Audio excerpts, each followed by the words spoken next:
पालक म्हणून आपल्याला नेहमी वाटतं की आपल्या मुलांवर चांगले संस्कार व्हावेत, आपल्या मुलांना चांगल्या सवयी लागाव्यात. पण हे सगळं घडण्यासाठी फक्त इच्छा पुरेशी नाही आहे ना.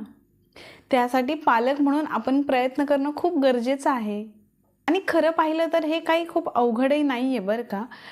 रोजच्या छोट्या-छोट्या गोष्टींमधून प्रेमाने, आनंदाने आणि सातत्याने आपण हे अगदी सोपं करू शकतो. ते कसं असं लक्षात आलं की मुलं आपण जे वागतो त्यातूनच मुलं शिकत असतात. पहा, जर आपण सकाळी लवकर उठून छान गरम पाणी पिलं, व्यायाम केला, तर तेच पाहत-पाहत मुलं मोठी होणार आहेत आणि हळू-हळू त्यांनाही लवकर उठून व्यायाम करण्याची सवय लागणार आहे. पण आपण जर सकाळी उशिरा उठत असू आणि उठल्यानंतरनं लगेचच चहा बिस्किट हातात घेत असू, तर मुलंही तेच करणार आहेत. मुलांनाही उशिरा उठायची सवय लागणार आहे आणि हळू भूक लागली का तेही म्हणणार आहेत, की "आई मला चहा बिस्किट दे." तुम्ही जर भाजीपोळी खात असाल तर मुलांनाही आपोआपच भाजीपोळी खाण्याची सवय लागणार आहे. पण तुम्हाला जर जंक फूड, पॅकेट फूड खाण्याची सवय असेल, तर मुलंही ऑटोमॅटिक तिकडंच वळणार आहेत.